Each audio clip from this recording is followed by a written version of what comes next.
Hi there, welcome to the Noah Presgrove case, looking at the facts from the point of view of Brooke Bounds Carter. Who is Brooke Carter? I'm still not quite sure, but friends with the likes of Stevie Howard, I believe, for the last 20 years plus. So connected in that way, friends of friends of maybe some party goers. But it'll be interesting to see what the facts are, and it's been posted on Facebook. Credit to Reddit for reposting it, making it more accessible, easier to see. I'm going to be reading it to you today, giving an analysis if necessary, maybe comparing and contrasting if there's any contradictions or if it puts anyone else in the limelight in a good or a bad way. We'll see how things go. Welcome to those that may be watching this live premiere. Share your thoughts, opinions. Live chat box available right hand side of the screen. And for anyone in general, you got additional thoughts, elaborate on any points, questions, leave them down below under this video and I'll try and respond back to them if there's time. You'll also find a pinned comment by me if you want to check that out with some additional links, which different ways to support the channel. Big shout out to Cleo in recent time for her support on this channel. Shout out to Tuesday, shout out to the odd other individual in the background, and last but not least, big shout out to Skeptical for their support just recently, out of nowhere, boom, explosive, very good to see. Now, before we go any further, if you are interested in these type of videos on this specific case, if you have missed out on the video that I did last night, very interesting, very important, bit more hands-on visually, map analysis, CCTV footage discussions, footprints, living arrangements, all of that. Some stuff you may have never heard of before, questioned. Check out last night's video. In order to find it, top right corner of the screen right now, where the eye symbol is, up there. Hover on it, click, you'll find the drop-down box with the playlist as well. But let's just focus in on this particular video first and see where things are at. Kind of catching up once again, but really close to the latest news. And arguably, it doesn't matter what order you do it in, you know, whether some people are ahead and you're a bit behind, you may catch up on stuff, but you might find more things within that which other people have already moved away from. So that, you know, it could quite a clean-up job or making it a bit clearer, making it more understandable, who knows. But we need to understand what Brooke Bounds Carter has had to say. Brooke Bounds Carter has been a little bit vocal, not in a bad way, but just talking, communicating on this channel in the comment section or chat.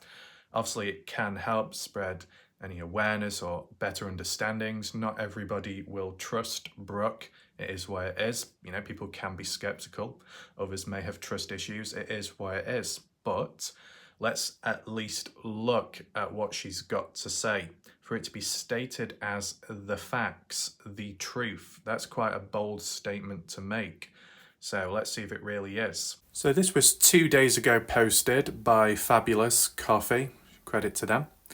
Caption title reads, Brooke shares what she believes are the facts regarding Noah's case. However, I'm confused with fact number 4, as Becky, who is friends with Stevie and Brooke, claimed that Stevie was actually at the scene on the morning of Noah's death.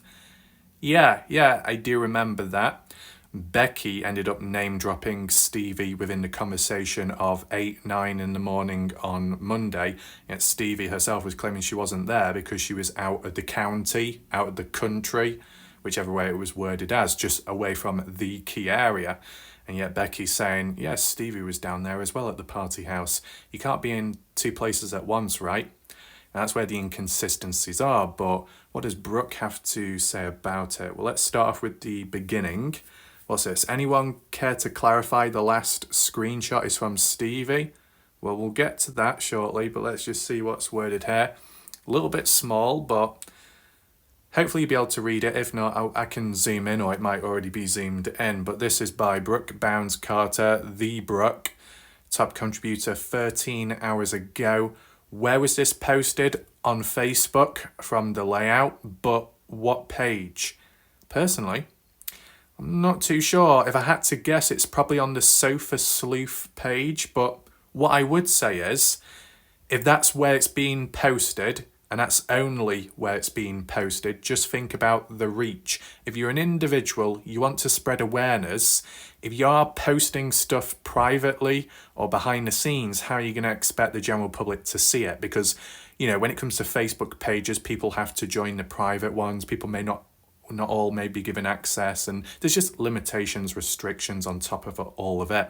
It's like if I've got information or facts or evidence, material, theories to put out there, what's the best way of me doing it to get that awareness and to show it to as many people as possible, which links in with my direction?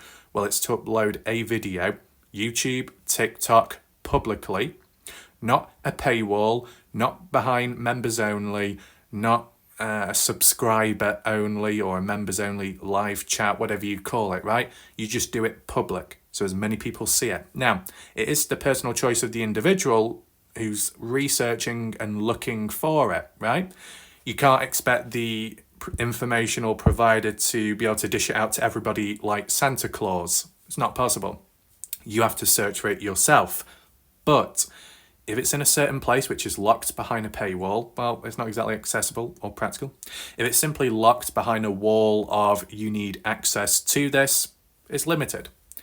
I don't know if this is on Sofa Sleuth or Noah Presgrove's Army. I've not seen anything on Noah Presgrove's Army about this.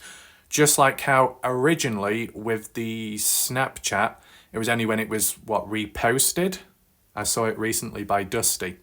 So yeah, maybe it does get about. It does get spread around by other people, a part of other groups, I guess. But if it's directly from the horse's mouth and the horse's mouth wants as many people to see it, it needs to be publicly accessible in the first place. And just being realistic, when it comes to Brooke Bounds Carter and asking questions, she doesn't always answer them. And especially she isn't direct or specific in answering key questions, okay? I mean, when it comes to me, at times in life, that's what separates me from the majority of the human race, is that I try and answer as specifically as possible. The only downside is it might take me longer to explain because I'm trying to make it as clear as possible and specific. If you talk very vague or kind of off subject or deflect a little bit, go off track, well, don't really do anyone favors. A key example was, where was this posted? Is it public? And they said, yeah, it's public. Many people have seen it. It's been released. Oh, but by the way, only a few people it's been shown to. Well, that's a bit of a contradiction. But then on top of that, asking, well, where exactly? What page? Facebook? Yeah, it was. Okay, Facebook, yeah. But what page? Why is it so difficult? It's as if humans out there, and it doesn't just apply here, it can apply anywhere in life, in real life, online. People try and drag it out and make it as hard and difficult as possible, or just awkward. I mean, do we have to talk slow? Do we have to speak very clear? It's a bit silly, isn't it? Anyway, let's focus in on the latest facts, as it's mentioned here in a way. Brooke says, after reading so many comments from people stating as facts, I thought I would post some facts that are the truth to help clear up some lies, since so many people are determined to make some kids out to be murderers and look heartless. So Brooke said for some kids out to look like murders, you mean murderers, and look heartless. Right.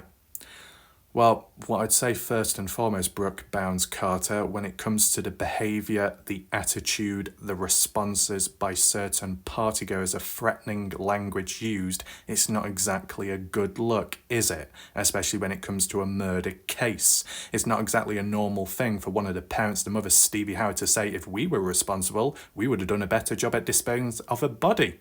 Oh, so you're confident in your own ability, that you're good at disposing bodies then? And on this occasion, if you were responsible, no one would have found Noah. Thanks for informing us. It sounds like you've got a great line of experience from the past, and you wonder why people are questioning and suspicious within humans. Language, wording goes a long way in a case when it comes to providing and executing an answer, answering a question Seems like humans like that, don't they? And therefore there are misunderstandings, blurred lines. But on top of all of that, when you get key people within the case or those that throw themselves within the case line of fire and act out or use inappropriate wording and language, just like what we saw in the Kenny Veach case with that supposed ex-girlfriend of Kenny Veach that said, "Don't pull a Robin Williams on me," and a few other things. "Oh, this is fun. I'll let you know if you get too close to the truth or not." This is not some game. This is being realistic. Bad things have happened. As time continues, certain questionable behaviour is showing. If people are truly innocent, they will present themselves correctly and appropriately. And that has not happened at times. There's been some talk in the background recently about Jack Newton's brother possibly being caught up within it. "Oh, how could you say that? That's not right. That's really bad of you." Oh, I'm sorry. Let's take a brief look at Colton Newton. What did he say to a member of the general public? "You better stop reaching out to Stephanie Millan because if you continue, I'm going to come after you." Well, that's really welcoming, isn't it? Very nice. Not. Right? When it comes to Brooke Bounds Carter, Brooke has presented herself better than what other people may have done. When it comes to Sarah Long, even if you don't quite believe her or you don't like her, she has presented herself a little bit better as well. Brooke and Sarah are a good example of individuals that aren't displaying threatening behaviour at this moment in time. They might fall short elsewhere, okay, but I'm just focusing on one key theme at least, right? But when it comes to the likes of Colton, Stevie Howard, and maybe the other individual, threatening language. Even Carter Combs, "Oh, I'm going to beat the shit out of you." Well, that's really pleasant. That's definitely the right language to be using during an open, active case in which you're caught up within it. Yeah, definitely digging yourself into a hole there. It's just silly, right? You just shouldn't be saying it. You should be able to control yourself to an extent. And whilst, yes, people may have a breaking point, there's been certain actions which haven't been that bad or damaging, but people have got petty over it or got defensive and overreacted. That's the other reaction within this case. Some people, partygoers or not, or those connected to the partygoers, from family or friends, whatever, sisters, brothers, how they get defensive. They weren't even there, so why are you getting so tensed up about it? This makes it weird.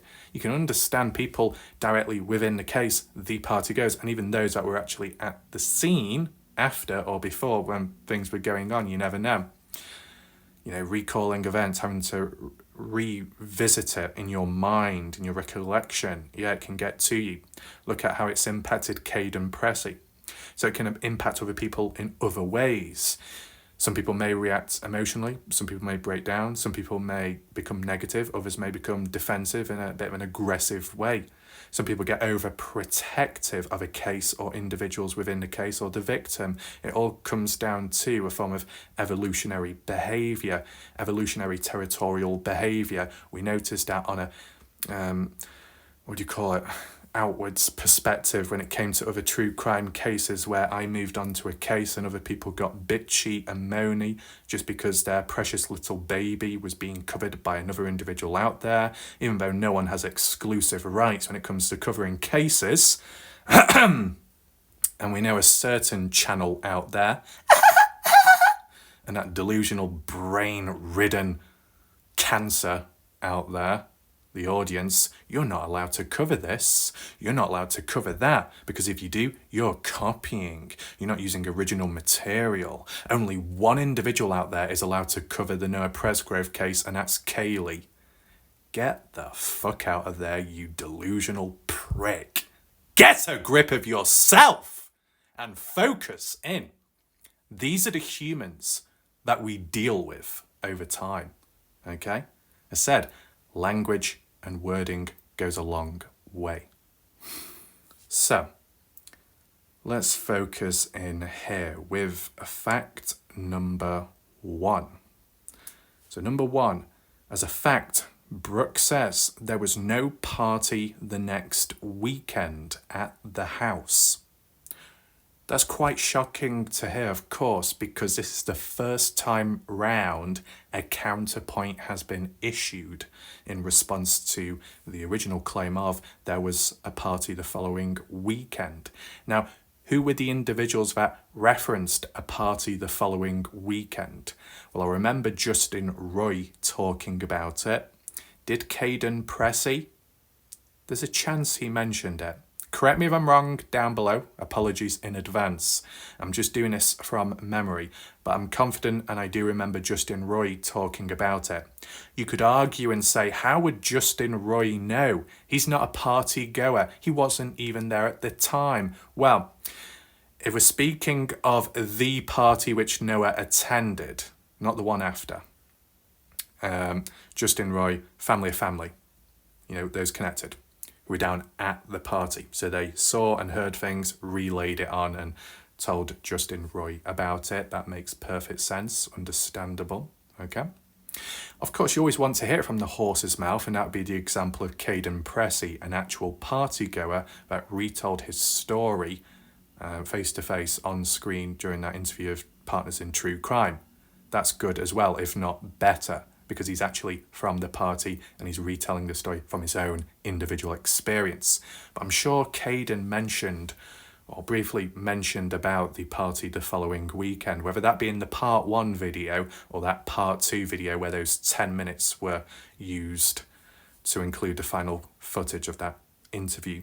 Does anyone remember that? So that's what it's been worded as. Now, whether it be Justin Roy, whether it be Caden Pressey or anyone else, how would they know that a party took place the next weekend? If you had to provide proof, evidence, a source as to where you heard it from, how, where, when? At the time of when that party was taking place the following weekend, you heard about it, or was it later on? Where did you see it mentioned? Were there any social media post dates, timestamps, which highlight and reinforce it occurred? These questions can be answered by those that have the answers. You can always leave your comments down below under this video. It could be very helpful to people. Because Brooke Bounds Carter is stating that there was no party the following weekend at the house. But the story of what we've heard of previously, that it did happen. But we never knew who was actually there at that supposed party. So it's good to see it from the other side, but how would Brooke Bounds Carter know? Was she a party goer? Does she live at the property? No. Does she live within the area? Exactly. I don't think so. I think Brooke Bounds Carter is from Texas. Some distance away. Kind of, yeah. So how would she have known whether a party did or didn't happen from what she's heard from Stevie Howard, the mother to Carter and Avery? Or did Brooke hear about it elsewhere from Sarah Long, or what? Because it's okay Brooke Bounds Carter stating the facts, but it would be good to state the source and explain as to why it didn't happen or as to why this did happen. So it's okay saying no party took place the following weekend. How do you know, Brooke? Were you told that by someone? Told by Jack, told by Stevie, told by one of the girls from the original party? How do you know? Was there a Snapchat? Was there a post online that said this did not happen at this time or this day? What exactly? And the same questions can be flipped towards the other side, those in the Presgrove Army page, Caden Pressey possibly, or more so Justin Roy. How do you know? Is there a proof of it that it did happen? Do we have any screenshots, any text messages, any Snapchats, photos on the day, the following weekend at the house? Because if that's possible to provide, well then it would obviously blow this supposed fact out of the water. But equally, if Brooke Bounds Carter has a form of evidence, solid and clear evidence, nothing hidden, nothing restricted, then it would blow the other out of the water. So it's a 50-50 situation at this moment in time. It's understandable as to why people could believe in one person more than the other. How many people believe in what Brooke Bounds Carter says here about no second party taking place the following weekend? I mean, if it did occur, originally, if it did occur, then it would be strange. why are you partying after the death of a friend? Doesn't seem quite right. So if it didn't happen, then it seems more normal because you might be grieving. You might be not in the mood for partying or having fun because of all the sad news. You're not in a good mood. That's normal. But let's not forget, you got exceptions like the Riley Strain case. Riley Strain, dead. Fraternity brothers, friends. Oh, we'll just continue partying. We'll go on with that celebration in the background whilst the family parents are sad and wandering around for answers. Oh well. There are exceptions, aren't there? If a weird event like that occurs in one state, it can happen in a different state, like this one, Oklahoma. Let's move on to the second supposed fact. Noah Presgrove and Carter Combs were not, nor were they ever in a romantic relationship. Okay. Now, I don't have the proof to back that up, but I'll agree with Brooke Bounds Carter here. And the reason why I say that is because not at any point did I think that Noah was with Carter Combs. What I might have highlighted or suggested, just giving theories and ideas, that was there ever a time where Noah may have flirted with Carter Combs or got a bit too close and the likes of Jack Newton, the boyfriend, misunderstood it, got a bit jealous, a bit insecure and lashed out at some point? Because wasn't there that talk about an argument to do with girl trouble breaking out on the Saturday between Jack and Noah? And that was possibly one of the factors, or the factor, which caused Noah to leave the party on the Saturday and drive back home early hours of Sunday morning back to his place of living, which is, I think, Duncan, or up that way north. But, you know, if it was to do with girl trouble, it doesn't mean to say it was the girl trouble with Carter Combs exactly. It could have been another girl. It could have been Jasmine. Could it have been Stephanie? Stephanie's name is hardly ever mentioned these days. Avery Combs. Any trouble with her? And Noah, I wonder.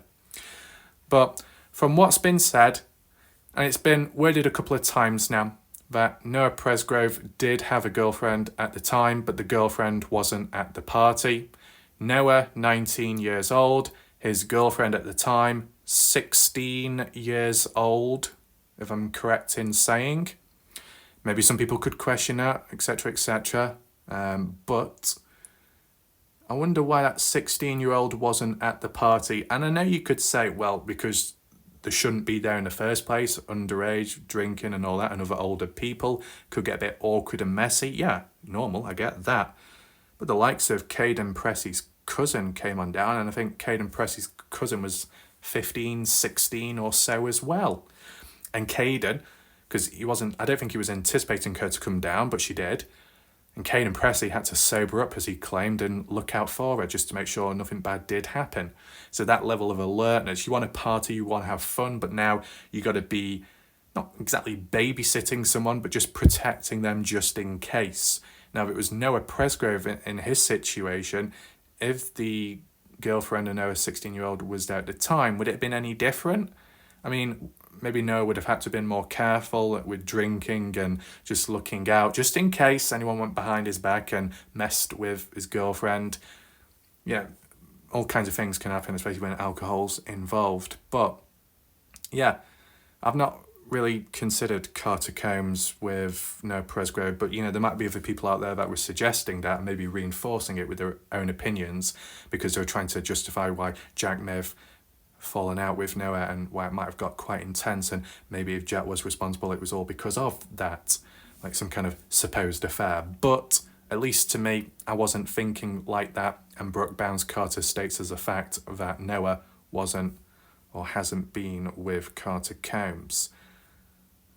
Never in a relationship. But my question is, and I don't know if Brooke can provide an answer, what about Noah Presgrove and Jasmine Millan? Jasmine Millan, one of the only individuals from at least what we're aware of that actually got a tattoo of Noah's name to honour him, to respect him after the death of Noah. But more so, that footage, which was edited by Jade Millan, then reposted onto TikTok by Renee Millan, the mother of Jasmine Millan kissing Noah Presgrove, and it was on repeat. That's because it was a short clip. it was classified as a funny edit, but an intimate moment like that, or it could be interpreted as an intimate moment being reposted online on Facebook when it's to do with a dead person, but it wasn't like in a respectful way of, oh, I remember that time, or rest in peace, or anything like that. It was just like, oh yeah, this was funny, it reminded me of the past. Well, sharing a happy memory is a way of honouring someone, but it's just the story behind that kissing. Is that what friends do? And with time, people have said, yeah, that's what people do. I guess times have changed in a way. I mean, if it was on the cheek, if it was on the forehead, it's not as intimate. It could be more friendly. But when it's on the lips and it seems kind of intense, and the eye focus, and whether tongue was used or not, we don't need to get that deep. It does start make you think maybe there's a bit more to it. You never know. So was there anything ever between Noah and Jasmine Milan? Because there's footage to suggest, right? So I thought I'd mention that counterpoint at least question. The third fact, Stevie Howard has one Facebook profile, and that's a fact. I guess that's true. I mean, you type in the name and only one account shows up. In contrast, if you type in Carter Combs, bloody hell, 4, 5 accounts show up. Instagram and Facebook. And then I think it applies to maybe some other party goers as well. Is it necessary to have that many Facebook profiles? Not at all, not really. So Stevie has one, fair enough. Maybe the argument was, which people had elsewhere, not me but others, that Stevie had multiple Facebook accounts because of the spying and going on other pages and trolling and spreading misinformation. I'm just relaying the discussions which have occurred in the past, but Brooke is setting the record straight. Stevie has one Facebook profile. Do other people agree with that? Now, number 4. Stevie was in Texas when this happened. Okay, fair enough.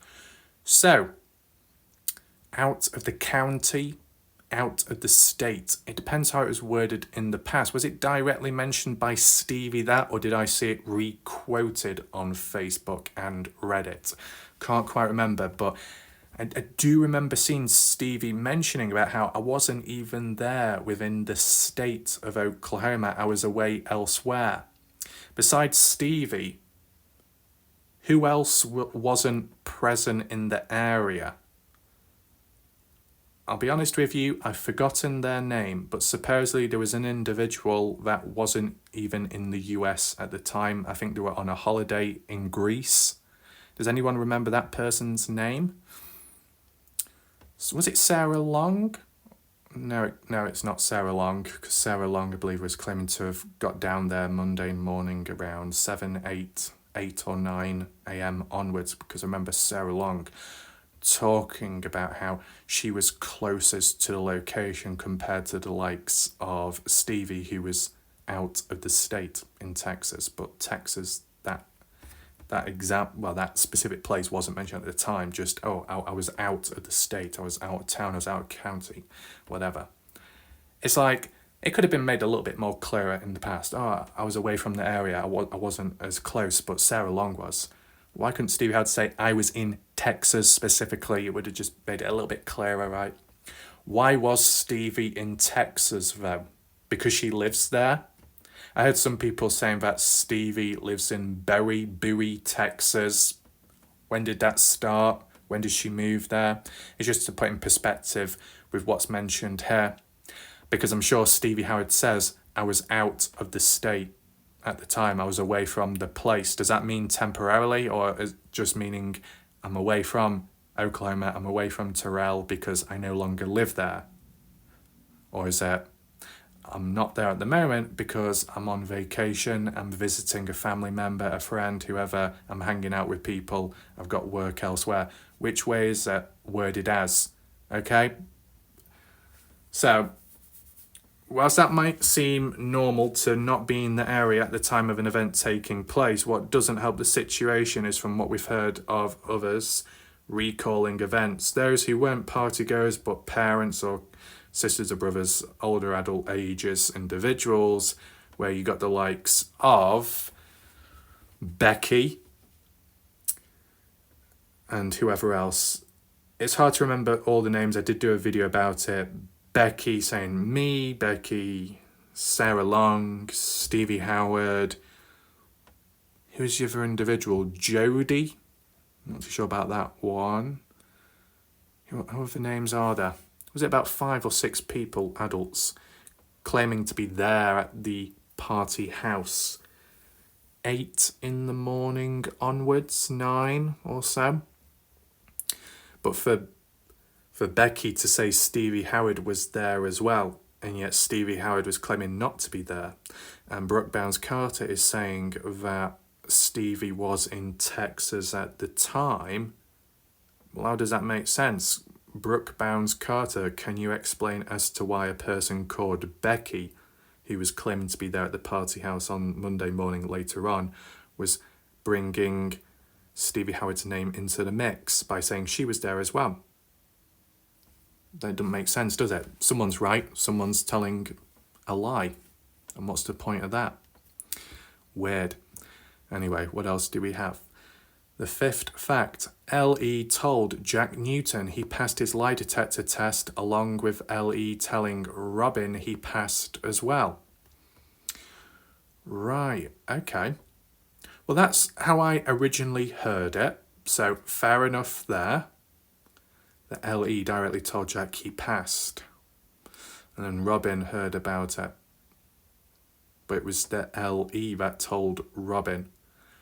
I'm sure Robin or another family member was stating how they'd been told by Jack, which would be in a different order.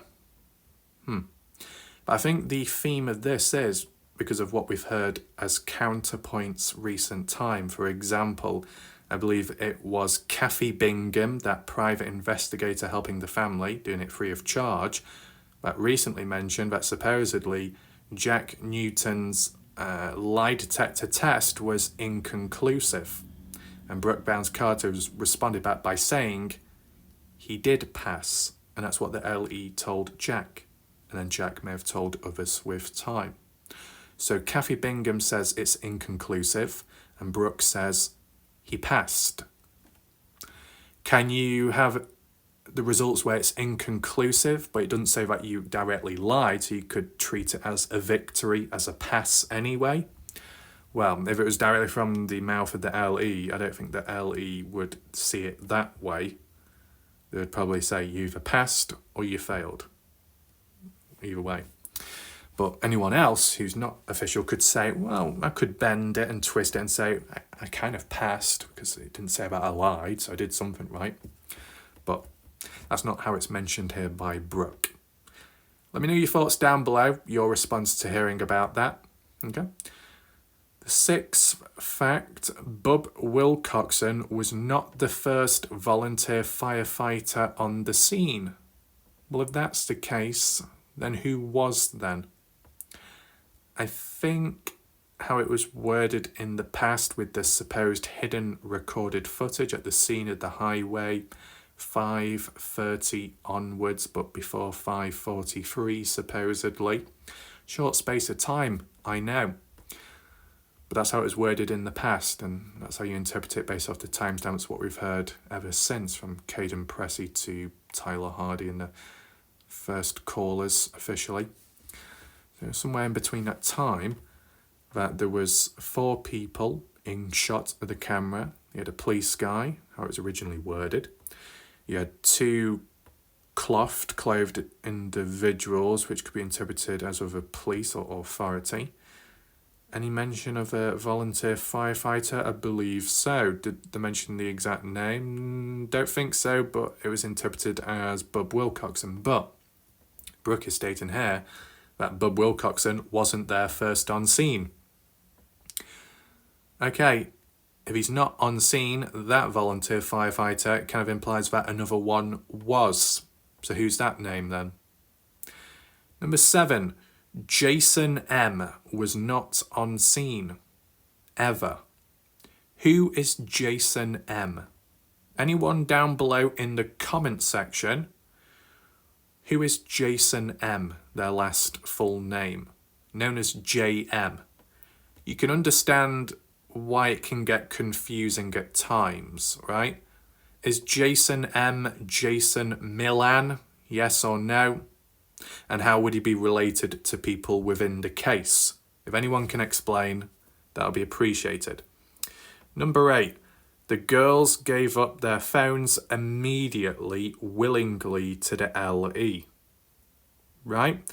We're going to take this person's word for it, right? They did it immediately and were very willing. But were they also willing to display everything on screen for that full transparency? Because it's how it's been worded elsewhere, claims have been made that Carter Combs acted as if she never knew Noah Presgrove in the first place. What's that all about? I'm not saying that's a fact, but with that being going around and mentioned, it just seems a bit weird. Why play dumb? Why say you don't know someone when clearly you do? Just doesn't make much sense. As for the phone situation, talks of people wiping, factory reset the phones, heard that over and over again. How does it hold up here? We'll see if it's mentioned or not. Number 9, the girls were interviewed immediately without an attorney. Right? Number 10, CC, Carter Combs just had... here we go. So I was going to talk about it, but it's been mentioned by Brooke. Number 10, Carter Combs recently got a new iPhone. She had a wreck just prior to this happening, which is why there wasn't much on her phone. She did not wipe her phone. Right. So, could there be a misunderstanding at some point? Someone or some people saw or heard about her phone having limited material on it, so people assumed and jumped to conclusions that it must have been wiped, cleaned down. But the reality was, with it being a brand new phone, there wouldn't have been much time to add all the contacts and numbers and text messages, call logs and apps, photos, and transfer it onto the new phone. That's a possibility. I mean, does it make people more innocent in this situation? If it's the truth, yes, it would make Carter Combs look more innocent. But let's not forget Carter Combs' threatening language, threatening text in recent time. But is there any mention about, or counterpoints about Carter Combs supposedly acting as if she didn't know who Noah was at the time? Does that get brought up? I mean, Justin Roy has been quite vocal talking about the situation of phones being wiped, factory reset, and I guess that's because of what people have told him, so family that were down at the party, what they saw or heard. Now, depending on the age ranges of those individuals, if they were able to, it'd be good if it was from the horse's mouths, if they said it themselves, what they saw, what they heard. To know that something has been factory resetted, how would you actually know? You'd have to look at the person's phone, wouldn't you? The screen, the contents on it, or the lack of contents. Okay, what else do we have? Number 11, the LE were offered to search the house and property. They didn't even need a warrant. Is that how it normally works? I thought normally you need a warrant to search regardless. So if that's a fact that the LE had the opportunity to search the house and property but they chose not to, well then could that further reinforce the LE being corrupt or just simply very lazy and dragging the case, making it harder than what it should have been? Number 12, nothing was bleached or cleaned in the house. Really? So, if nothing was cleaned within the house or tidied up, and Brooke is stating that as a fact, that would imply that Brooke is calling Caden Pressey a liar. Because Caden Pressey said Monday morning at around 6:30 a.m, Renee Milan, the mother to Jasmine Milan, arrived at the house and started tidying things up.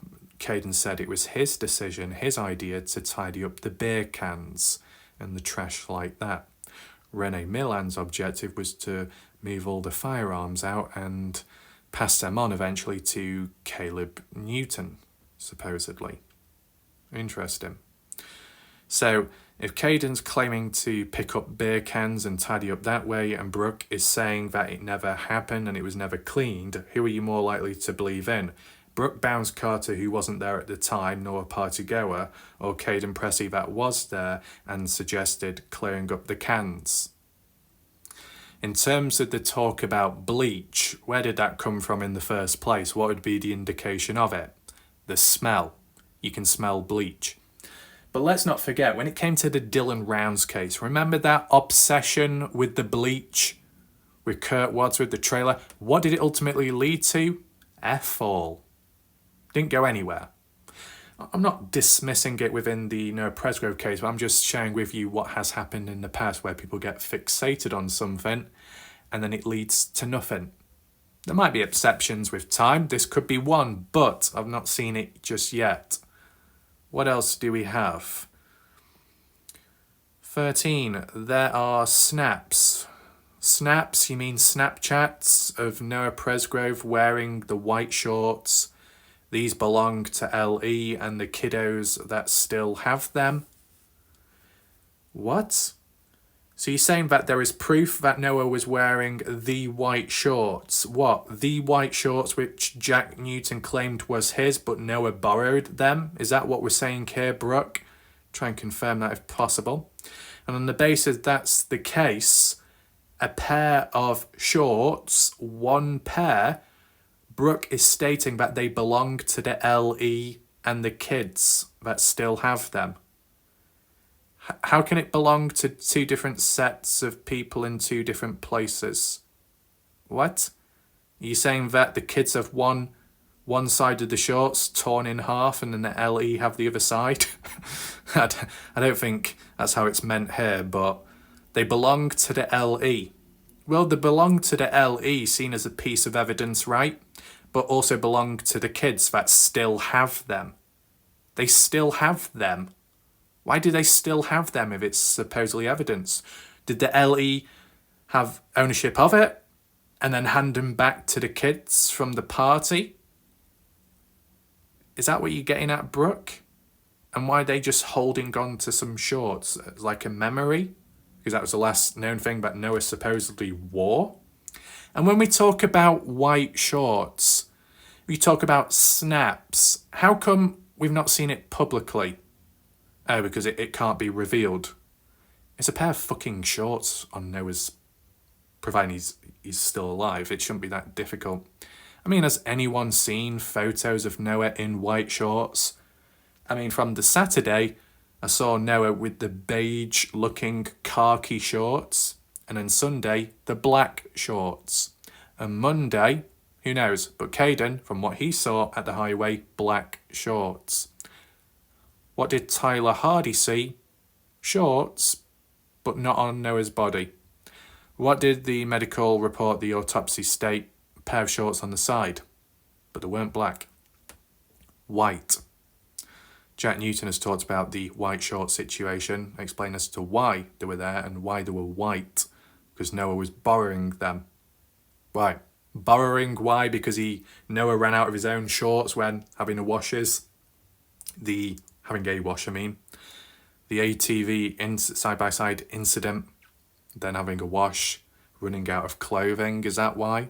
And why would Noah specifically borrow Jack shorts and no one else's? Probably because they're closer, best friends, share items. I would understand that. But yeah, I mean, you can argue and say that what we're reading here, even though it's only just a portion of it because there's still more pages to come by, it kind of turns everything upside down, right? It makes Caden Pressey look like a liar. Do I agree with all this on screen? No, I'm not convinced enough. The point's what I can understand in a way, right? Maybe not everyone will like it, but I'm just being honest. So like Noah and Carter Combs not being in a romantic relationship. Okay, I can understand that, fair enough. Stevie, one Facebook profile. Well, at least from what I've seen just by myself, I've only seen one profile, so fair enough. Stevie being in Texas, away from Oklahoma. Fair enough, okay. The LE telling Jack he passed and then LE telling Robin that he passed as well. I kind of understand that just to an extent. because how I remember it, Robin was told by Jack, not L.E. So yeah. I know Kathy Bingham has mentioned that it's been inconclusive. That's what Kathy has said just recently. But do we have enough reinforcement behind that? Yeah, not at the moment. Was there anything else mentioned here that I agree with? Not exactly, because I just don't know enough about it. So like the iPhone situation, handing over the evidence or the phones immediately, complying with police. That's what's been mentioned here by Brooke, who wasn't there at the time, but probably has been told from those at the party that did what they did and followed orders. So this is like third-party facts, a third-party representative speaking on behalf of the horse's mouths. That's the best way of wording it. So, besides the shorts, what's fact number 14? The cooler in the pictures is Noah's. What cooler and where? And what photos are we talking about? Are we talking about that default party footage compilation, what we saw in the Daily Mail and it's spread about since? Or at least where I got it from in the first place? I don't remember seeing a cooler, but if there was one, was it outside near the front porch or was it inside near the dining room? Can that be explained? What else? Number 15, Stevie Howard was not only in Texas at the time, she was living there. Ah, well, there we go. It kind of answers my earlier question. Her kids started school there in August. Her kids. Who exactly? Because I don't think it would be Carter or Avery because they're older, past the point of school. But then, Stevie has other kids as well. Fair enough. Okay. It ties in line with that. I mean, are other people convinced by it? I wonder. The only reason why people would be making a deal about it with Stevie being here or there is because of what Becky stated previously about Monday morning Stevie being there. Why would Becky say that if Stevie was nowhere there because she was living in Texas? Are people throwing others under the bus? I mean, Brooke Bounds Carter. What's your thoughts on this individual called Becky? Have you heard of them before? Why did they say what they said? Anyway, what else? Number 16, the Snapchat circulating. Right, so it goes off screen. So maybe if I move on to the next one, there we go, we can see it.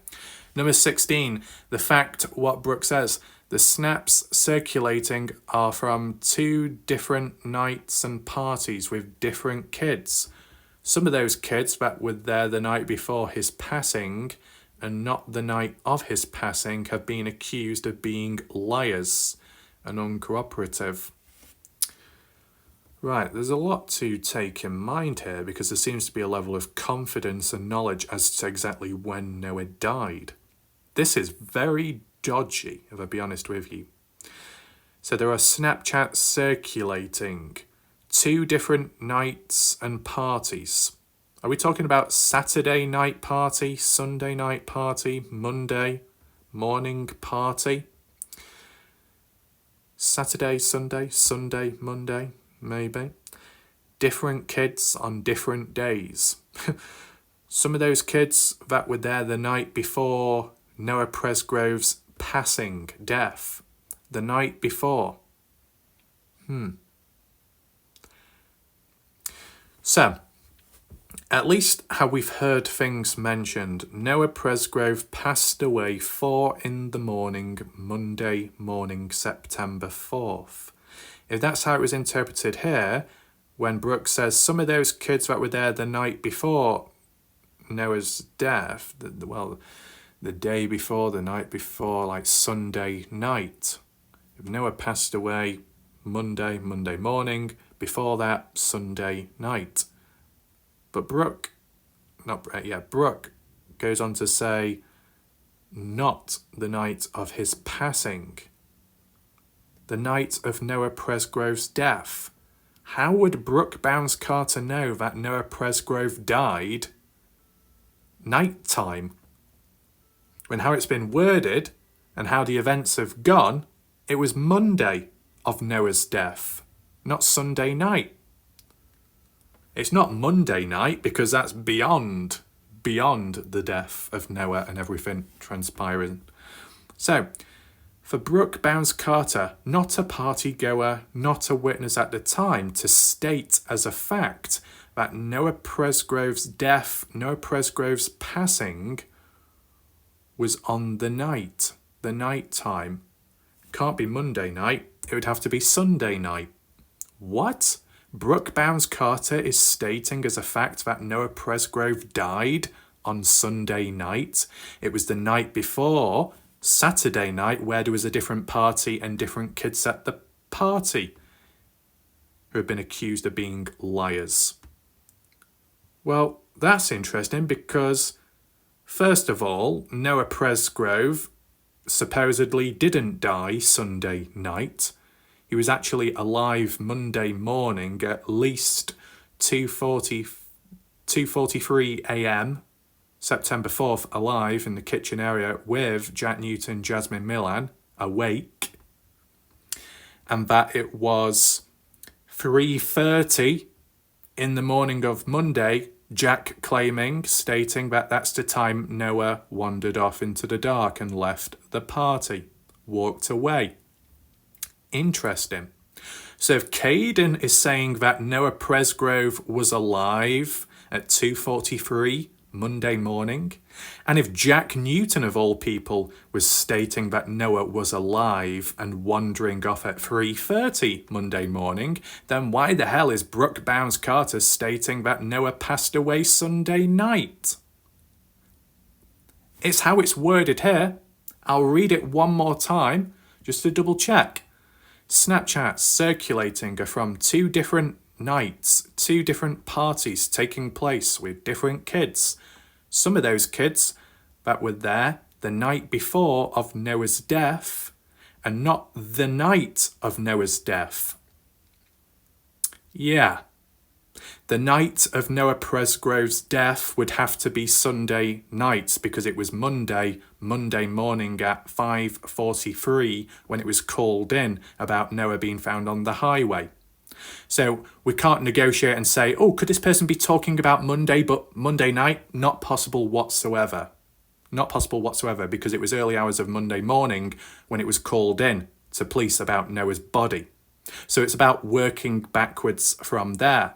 Considering that Caden Pressey said Noah was awake, alive at 2:43 Monday morning, and Jack Newton basically highlighting that Noah was alive at 3:30 by stating that's the time Noah left the party. From what they've said individually, 2 different individuals that may call one another out, or one calls the other one out for being a liar. At the end of the day, both are consistent with stating that Noah was alive up to a certain point on Monday morning, and yet Brooke Bounds Carter is saying on the night of Noah's passing, it was the night before that in which there was other parties taking place with other people, which would imply Saturday night, and then Sunday night, the death of Noah. Nope. That's dodgy wording. What the hell is going on here? Because if Brooke Bounds Carter knows for certain that it was Sunday night that Noah passed away, then that implies that Brooke indirectly is calling out Caden for being a liar, but more shockingly, calling out Jack Newton for being a liar. Talk about tables turning. And this isn't me twisting words, this is me analysing the words that are on screen and how it's been written, typed up. If there was a mistake made, well, that's very disappointing. You can clearly see how people can misunderstand it when it's worded a certain way. And as it's clearly stated here, it was before the night of Noah's death. Noah never died nighttime, he died early hours of the morning, based off what a collection of people have said. Different individuals, the consistency behind it. How would Brooke Bounds Carter know more than the actual partygoers if Brooke wasn't even there? Yeah, I think it's poor language and wording. Now, does this one mistake mess up everything else from what we've read as for facts? It does make you question. You talk about confidence, you're talking about being for definite, this is the truth, we're going to set the record straight right now and shed light on the situation. And then you slip up so badly with a slip of the tongue on point number 16, it makes you question everything else mentioned before that. That's how it is for me. What do you think, right? And to refer back, because let's not forget, if we're talking about the night before Noah's death, which doesn't make any sense, but if you used to interpret it that way, it would have to be Saturday, the party. Who was there on Saturday? Well, how it's been worded by the likes of Caden and maybe some others in interviews, there was like 9 people there. And the party only started to kick off and get that social media boost and other people coming on down. That was on the Sunday night. On the Saturday, it was a collection of 9 long-time friends that have known one another for a while. Well, different party, different people. It's not different people if the 9 people that were there Saturday were also there Sunday. What? Because let's look back to how it's been worded by the likes of Caden at least. Saturday going into Sunday. Caden, Jack, Noah, Logan, Brylan, Isaac, Carter, Avery. And did I mention Logan's name? If I did mention Logan's name, apologies, someone else then, but not Mikey, someone else. Like 9 people or so, Saturday, Sunday crossover. See, this is what I don't get. Okay, Saturday there was a different party, there was a different set of people. Different set, does that mean they weren't there on the Sunday? Well, they weren't there on the Sunday, but they were there Saturday. Well, you know, Jack was there, how it's been worded, Caden was there. Noah got down there. Noah and Ken got down there on the Saturday, the first time round of this party. The party already started on Friday, supposedly, but we never hear about Friday after all this time. How come no one can talk about Friday? Why can't it be talked about at all? Oh, because it's so insignificant. But it's the beginning, isn't it? Isn't the whole point of a timeline starting from the beginning? And yet in this case, it's everything that happened from Saturday onwards. What about Friday? What's the point in it being called a 4-day party if we're only going to talk about 3 of the 4 days? And we're not even going to include the beginning, Friday. Who was there? Who got there first? What was going on Friday? Plans, things being set up, created? Who knows? Why is it ignored Friday? Why can't we talk about it? I mean, I can't say that much because I'm not going to know, but could at least, you know, throw it out there to see the responses, but it just gets forgotten about. And yeah, maybe it's not that significant. Oh, it doesn't matter. Friday is irrelevant because Caden didn't get down there until Saturday, and the same with Noah. Right. But what about Jack? What about Jasmine? What about Stephanie Milan, who claims to be there at the party? Why is her name never mentioned? There's some little questions here and there still not answered. Is there a form of deflection going on? Or just people occupied with other points and thoughts that they don't get round to seeing the other questions? Maybe, but yeah. But fact number 16 on here is absolutely shocking, okay? And that's just me being honest. Take in mind, if it is down to language and wording, and if I mess up in the future and I've messed up in the past, oh, don't worry, I punish myself as well. I've done analysis, psychological analysis assessments of myself when I have been analysing things, and if it had gone wrong, I've even whipped myself. So don't worry, give and take, it's all equal at the end of the day. It's not a witch hunt, in case you were wondering. Number 17. There is not a house within 100 yards of the party house. More like, okay, 1/4 of a mile. No one lives or stays. No one lives or stays. What, at the party house? 18. Noah wandered off the night before also and has in the past. So that means parties in the past. Interesting. This explains the Snapchat of Noah missing, the reference to Jasmine Milan at 3:41 a.m.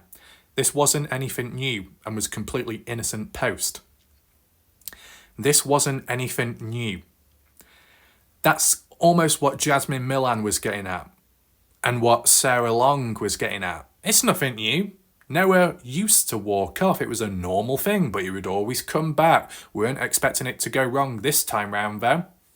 So there is consistency there, whether you believe in it or not. There is consistency between what Jasmine Millan stated originally, November 3rd, with a follow-up to that Snapchat post, 2023, with what Brooke Bounds Carter stating here as well, reinforcing it, and Sarah Long. Now, 2 of the 3 individuals weren't even there at the party, only Jasmine Millan. But they all say the same thing, so that's something at least. But we're saying the night before, how it's worded here for Brooke Bounds Carter to say that Noah wandered off the night before also, in addition, I think is a reference to number 16, fact 16, about also, besides that there was another party and a set of people the night before Noah's death. So not Sunday, but Saturday night. And on as well, 18, that Noah wandered off on Saturday night too. Now, my question is, based off that thought process, if Noah wandered off Saturday night, I mean, is that tying in with Noah leaving the party after that argument with Jack and making it back home Sunday morning? But how did people know about that? Because Noah announced that he was leaving, or he texted people afterwards? What was the deal there exactly? Now, if Noah wandered off Saturday night before he left for good, this coming and going, wandering off, to cool off, to get some fresh air, or because of constant arguments and just taking time out, it just doesn't sound too healthy. I mean, having a breather, going outside to catch your breath, normal, fine. But when you add in the points of arguments occurring Saturday, argument occurring Monday between Jack, best friend, and Noah, 2 different days spread out, each one followed with Noah leaving directly because of that or indirectly, it just doesn't sound too good still. But yeah, 19, the family has donated money to one of the Presgrove's funds. Okay. Is that because they've got deep pockets? Let's move on. Now, there we go. We got Becky Barnes Matlock, full name, responding to Dusty. How old is this? This could be an old post. This is something that I was questioning earlier on about Becky recalling who was there at what time. So this kind of helps the situation with why we're questioning Brooke Bounds Carter's fact of which one is it? Number 4 and number 15 about Stevie not being present in the state or even at the party house because she was living in Texas at the time. And yet it's Becky saying, I understand going private, the group, but anyway, because members come up with crazy stuff, etc. So Stevie Howard, myself, Becky Matlock, Sarah Long, and Carson, whoever Carson is, were all at the party house after Noah Presgrove's body was found deceased. Most of the group members have made comments about how do they get information that the family doesn't. We don't get that info. We were then Zachary Wright talked to the kids. We were there when they told the stories out of grief and shock. Right. So yeah, Brooke Bounds Carter. Have you ever heard of Becky Barnes Matlock? Because Becky is claiming that Stevie Howard, Becky, Sarah Long, Carson were at the party house Monday morning. Why? Because that's the day that Noah's body was found. As for the time, it doesn't actually mention it here, but I do remember it mentioned elsewhere. Maybe from a different point of view, as Sarah Long stated it. Yeah. So those names, do I know them all? Stevie Howard, heard of them. Becky, don't really know much about Becky. Sarah Long, the sister to Stevie Howard, fair enough. And Carson, I don't know who Carson is. But why would Becky name drop Stevie Howard for being at the place at the party house when you, Brooke Bounds Carter, stated that Stevie wasn't there because she was elsewhere in a different state? And Stevie herself has mentioned that as well in the past. Not the state she was in, but the fact that she was away from the area. Why would Becky, stab Stevie in the back or throw a name in there? Is Becky true or incorrect? And why would she be incorrect? Why would she make that mistake? Is it easy to do? You wouldn't think so, especially if you know the individual. You would know if they were there or not. Why is one saying, yes, they were there, but the other person saying, no, I wasn't there? Can that be explained, Brooke? Last page. Bloody hell, that's small. Don't know who that is.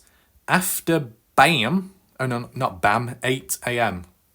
After 8 a.m, my dad called her after 7, after a hired hand beat on the door and woke him up. He was getting dressed to go down there, called her, woke her up. She came to Terrell because I was out of town, so was my other sister with her hubby and family, who's also supposed to be one of the first on scene. She was the closest at the time. She got to Terrell after 8 or so.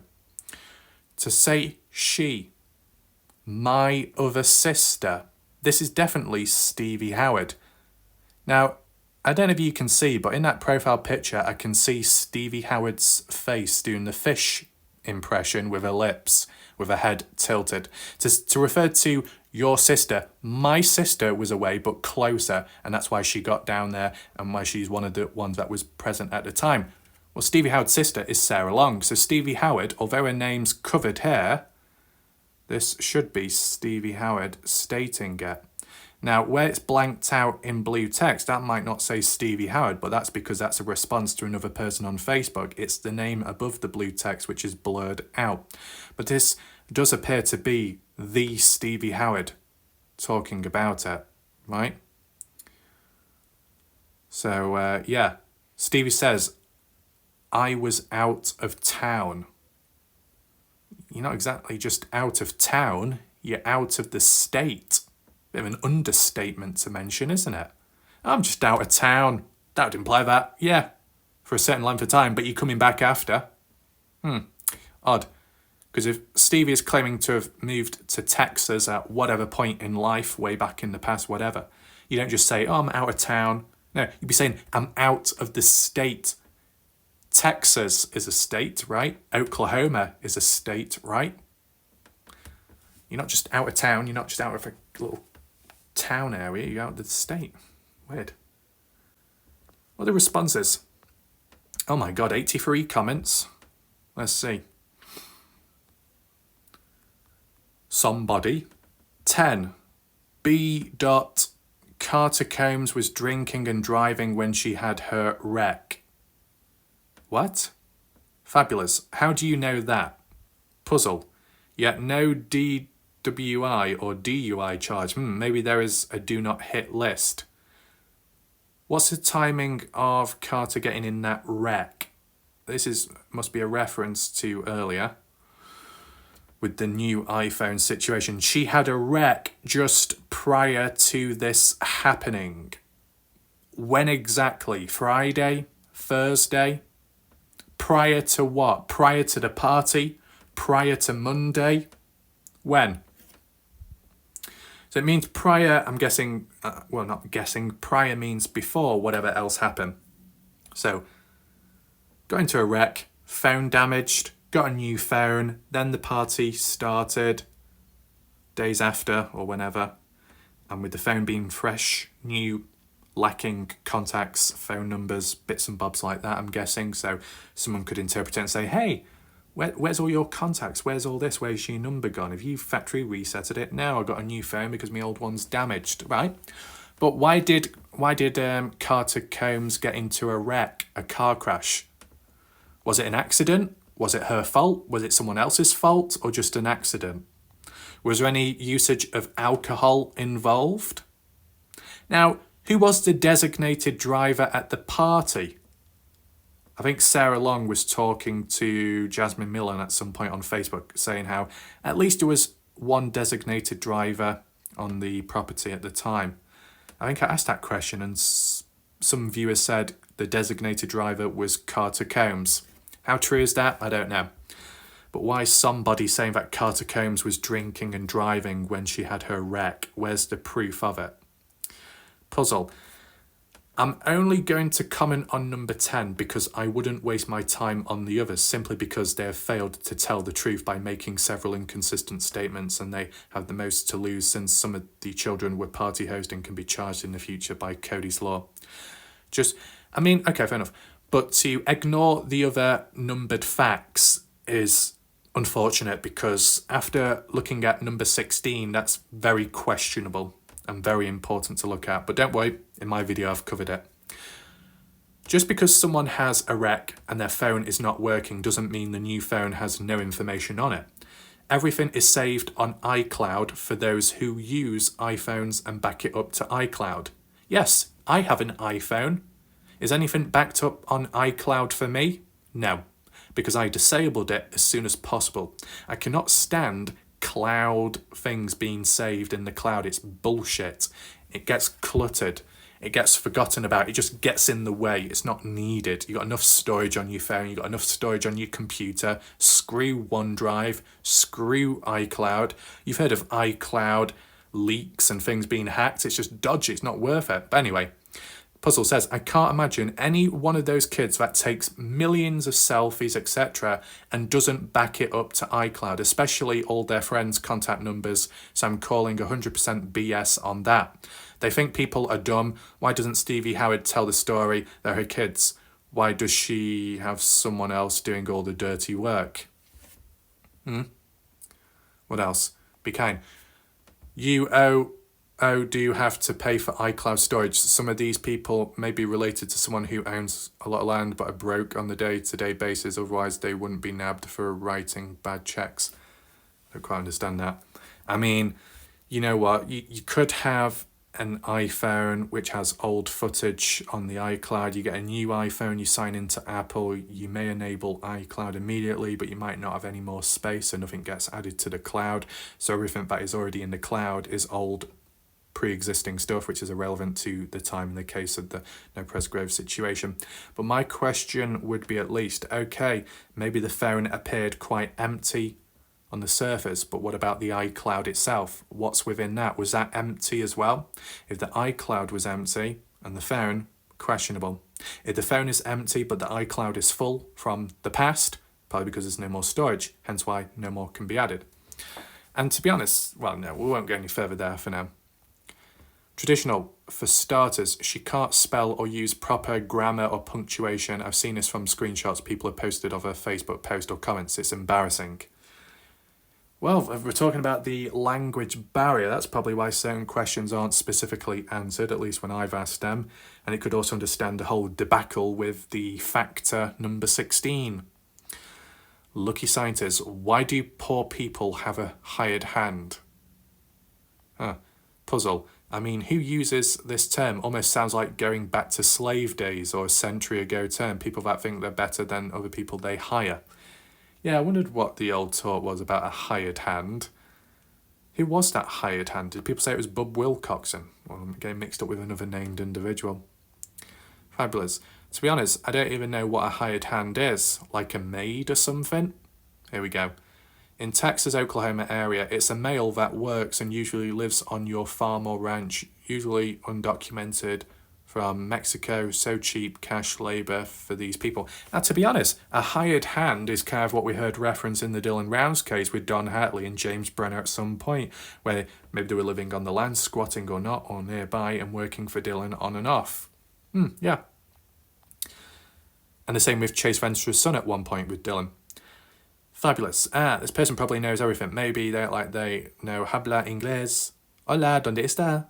They really understand and know everything. Maybe for the right amount of money, they will speak up. The cash part wouldn't surprise me. These folks seem to like bending the rules. Under federal law, domestic workers must be paid via W-2 and must payroll taxes withheld by employer. It would also be expensive witness to produce. Hired hand will be entitled to pay back and payroll taxes, not to mention the fines. Okay. I like to picture it as a bodyguard or an assassin. Interesting. Unless she was there, she has no facts, just hearsay. It's like a third-party person. Cheap caregiver, exactly, and that's what I'm trying to get half of these people to understand. Even if you're the mom friend, auntie, best friend of whatever, or whoever was at the party, it's all hearsay. Even the people at the party are hearsay because some say they were sleeping or unaware of what was happening. There we go. Pinky. And that's Pinky. I remember. No, it's a different Pinky. This has already been proven false, some of these statements, but we don't really know all the facts yet. We know nothing essentially. Puzzle. Okay. Part says, was Brooke there? Is she LE, an attorney? Is she a PI? Why is her input proof of anything? Also, some of the kiddos have pics of why do we keep calling them kiddos? Teenagers. It makes more sense. Like, you start with kiddos, can't raise a few eyebrows, think, oh, now then, what's going on here? Anyway, so partygoers supposedly have pics of Noah in white shorts. Why haven't they shared them publicly like Caden shared his pics and videos? Now, how many pictures and videos did Caden share or take in the first place? Because this is the thing. We're seeing the typical same old party footage on repeat, that small little compilation which is completely out of sync, in the wrong order. But when it comes to who is behind the camera, that's unknown of, because there was only one point of view which was explainable visually, and Caden backed it up in his interview, that when sat down in the living room looking towards the kitchen area, that was Caden's point of view, because he looked down, you could see the pink knee brace which he had because of that surgery previously. And then Caden said he took that video because he wanted to use it as proof to say that the cousin's here and is safe and doing okay, just to show it to his mother, Alicia Lee or something, or pass it on to other family members. Okay, that's fine. But what about all the other footage?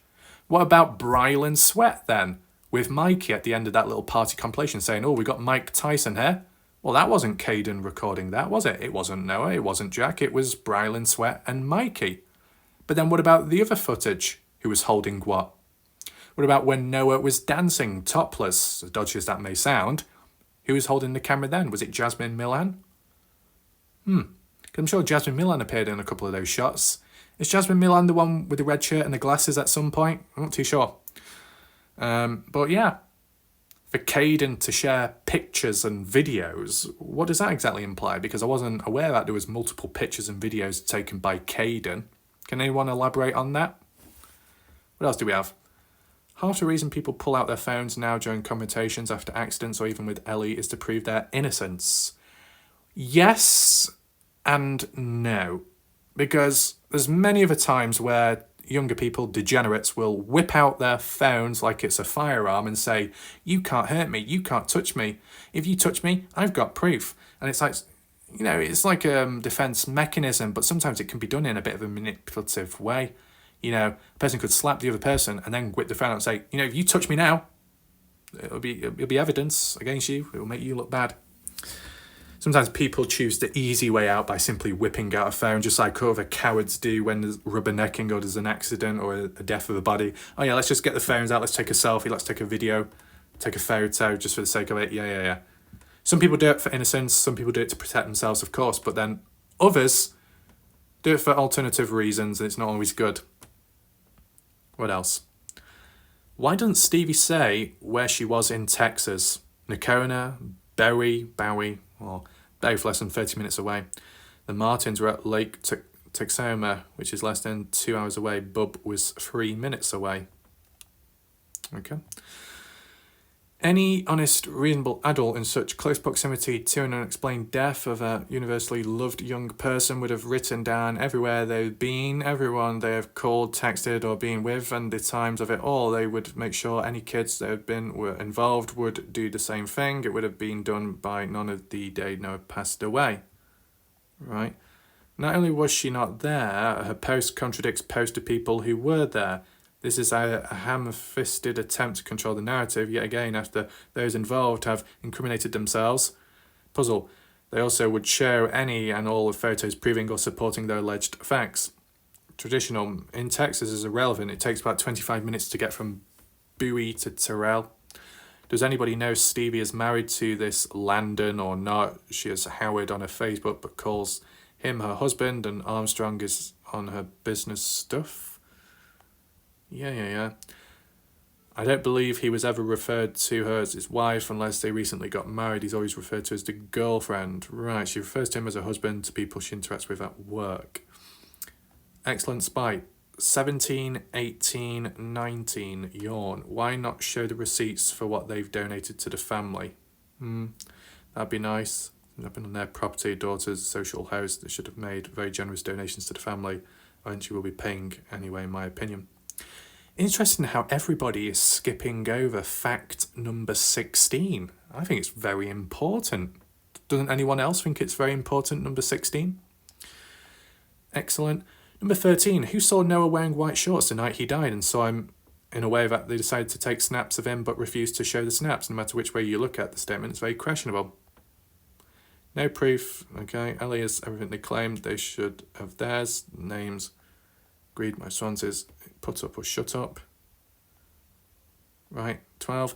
It's easy to try to say after 1 year that the house was never cleaned or bleached because it can't be proved now. Fair enough, unless the Ellie did an extension forensic search today. Wow. Excellent spite on fire with all these responses. Number 11, LE asked, and then what?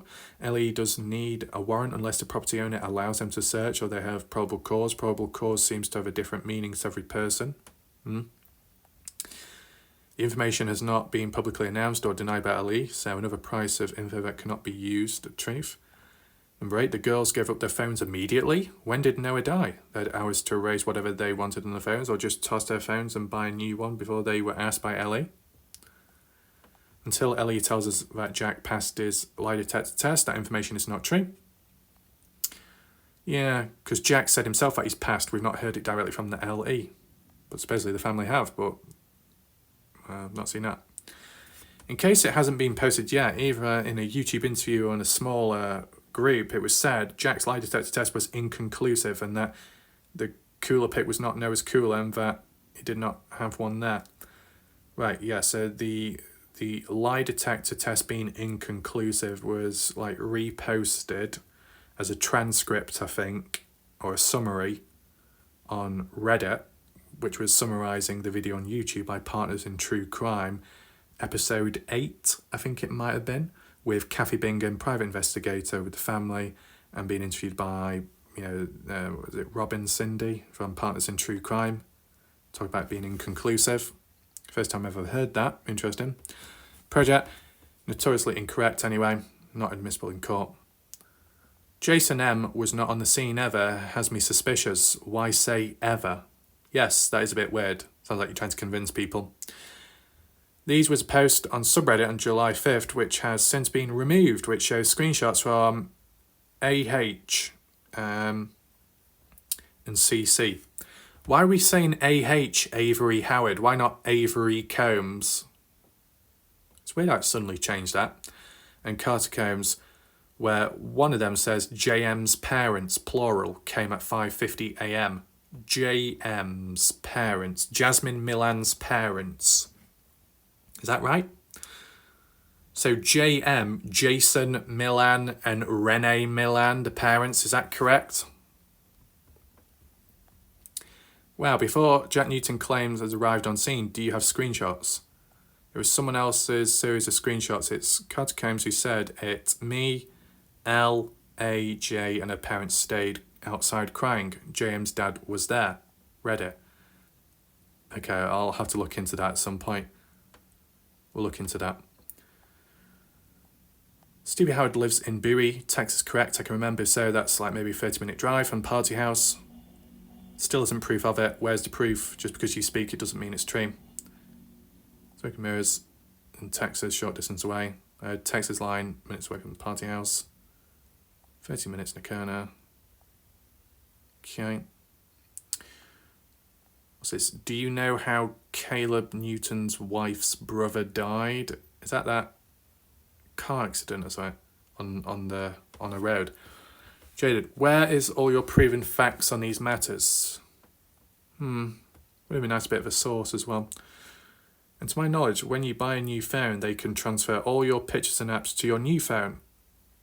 But that's by choice there, isn't it? You need to install an app in order to transfer it all over, and that can take a long time. Carter Combs' phone should not have been cleaned. I mean, do we have full-on proof and evidence that someone cleaned or people cleaned their phones. I mean, if someone recorded another person, oh, I'll just delete that. I'll delete that message. I'll hit reset. And a person was stood behind her recording it from another screen. That would be proof, wouldn't it? Do we have that? No. So, unfortunate. You know, like really hard evidence, it's the best type. What's this? Took a week to transfer when I bought my phone. Yeah, it does take a long time. Waited for the weekend so I could do some filter deleting before transferring so my new phone would have some storage left. Noah bought a new iPhone and apparently did not transfer immediately either. I don't think it's absurd. Fair enough. Noah's old phone wasn't an iPhone, so that makes transfer more difficult. Be kind. Just based off my individual experience, it doesn't make it more difficult. It doesn't. If it supposedly takes some time to transfer from point A to point B on the same branded phone, well, if it takes a long time, well, that's what happened with me. So basically, be kind. In the past, before I moved on to Apple iPhone, I was on Samsung, a Samsung Galaxy smartphone. When transferring onto Apple, I was concerned, how do I transfer all the files and photos and this and that over to iPhone Apple? How can you connect it? Well, at the time at least, on Samsung Google Play Store, there was some kind of special app, somewhat easy to find, Apple related, in which it allowed Android smartphones to transfer files data onto Apple iPhones. It's doable, it worked, it was successful, it can be done. It's not difficult, it just takes time. Okay? All under control. That's based off of my real experience there. The only thing that you couldn't transfer was certain apps which are exclusive to Android, just like how vice versa on Apple, you'll get exclusive apps which aren't available on the Android Windows Microsoft Store. It is what it is. But as for call logs, text messages, contacts, phone numbers, emails, and then some apps, media, it worked.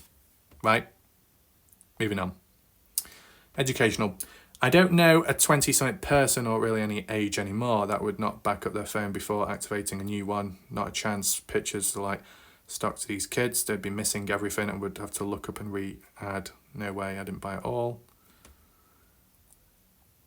Baby Mango. As a 21-year-old girl, I've definitely gotten new phones and not transferred everything back on it. I'm broke as fuck, so my storage is full. When I get a new phone, all the data or data will be there, just not recent data. Puzzle. A phone was clean, didn't even have Jack Newton's phone number on there. Also, these people are far from broke. The money, in case you aren't aware. The deep pocket references that Sam. Intrepid agree. A lousy excuse as to why Carter Combs' phone had nothing on it. We all know about the cloud. But there might be stuff on the iCloud. Was it mentioned officially that her iCloud was empty? If it was, maybe questionable. If it was full, could imply that full from old stuff. And if it's old stuff, not relevant to the party. So by the time you get a new phone, iCloud's already full up. So it's everything that goes onto the new phone. And if it's not there, but stuff was once there, relevant to the time, you could question. Do you have proof of who was there at the scene first, officially or unofficially? Winky face. Fire department would have a call log, but I doubt very seriously. Get off the screen. I'm not signing in. You don't have proof, you shouldn't state it as a true fact. Proof. I'm a firefighter. FD's called call logs. This is a true fact. Oh, there we go. Do you have proof Stevie was in Texas when this happened? They never provide proof of anything other than some call records and Noah's cooler. If that was Noah's cooler, can they tell us where it is and who has it? Because family never had a cooler returned to them. Noah's aunt has already stated it was not Noah's. So why are people lying, supposedly, to do with a cooler? What's the big deal about a cooler? What's the big deal about this and that? I mean, you tend to lie when there's something significant and it's a matter of life or death. You might lie. But a bloody cooler, there's no point lying about it if it's not really... You know, if the cooler was the murder weapon, you might lie about it in some way, but If it has no significance in the case, there shouldn't be a reason to lie in those moments. What else? Right, but they want proof from others. Yeah, and they even have minions in groups to say that they've seen the Snapchat photos from the kids that discredit Caden Pressey's timeline. Yeah, I've seen a couple of those people on my channel saying, I've seen it, I've seen this, and it disproves this, and it disproves that, and it highlights Caden's a liar. Okay. I mean, I just treat it as it is what it is. But I'm not going to change my mind until I've seen it myself. Right? Simple as. Anyway, moving on. Why do people believe in Caden so much? Maybe because he's the only one who hasn't changed his story. But his language, wording and execution hasn't always been great, as it will be demonstrated in my analysis video. That's not me being negative, it's me making realistic observations, right? People are bound to make mistakes and mess up, but if we're talking about language and wording, as I've always said, it goes a long way. And in serious times and matters, you've got to try to be as accurate, or not accurate, but just clear. As for what we've seen today, the opposite. And that's why it can get confusing. Boyfriend's best friend. People are the worst liars. Maybe she means that Stevie was in Texas during the actual death and then went to the house when she was called later. Yeah, isn't the property like right over the Texas state line too? I don't know. But yeah, you're there, over there. Oh, and then you're there, here. Two places at once, well, at different times. One could follow in the correct order, fair enough. So Becky could be right in what she said. Stevie could be right in what she said. But the full context isn't given. This is a possible pattern and theme over time within this case. But there might be a range of different people that state different things and it might contradict one another, but each individual might be correct in their own individual experiences of part of the story, not the full piece. So I'm not saying it as a fact, but Caden saw how Noah appeared on the highway, true to what Caden saw himself. Then Tyler saw something different afterwards, true to what Tyler saw. Both individuals can be right in what they've seen, but something happened in between to alter the change from what Caden saw compared to what Tyler saw. Tyler didn't see what Caden saw, Caden didn't see what Tyler saw. Right? Something happened in between, possibly, maybe tampering with the body. From what Becky says, oh, Stevie Howard and some others, yeah, at the party house, morning time onwards. No time exactly given, exactly from Becky's point of view, from what I saw at least. But then Stevie Howard saying, oh yeah, I was out of town. You were in a bloody different state at the time, though. Bit of an understatement. But yeah, my sister was out as well, but she was closer, Sarah Long. So my sister, Sarah Long, went down there. Well, how Stevie worded that, oh, my sister, further, well, closer compared to where I'm at. I'm further away, so I sent my sister down, or my sister decided to go down there on behalf of me. But there was no add-on, there was no follow-up. It would have been better if Stevie Howard, to add on with this point here, the possibility that Stevie should have said, I was in Texas, I was too far away, but my sister, Sarah, was closer, so she went down there at such and such a time. I followed afterwards. It took me longer. That would have made so much more sense, and then with what Becky has said, it would have tied in line with everything. But no, we've got to make it harder. We've got to drag it out. We've got to use poor language and wording and lack the context. Right, these people are a few jigsaw puzzle pieces missing of a full set, and it's not looking good. And Blonde says, these people are working overtime trying to confuse everyone with misdirection.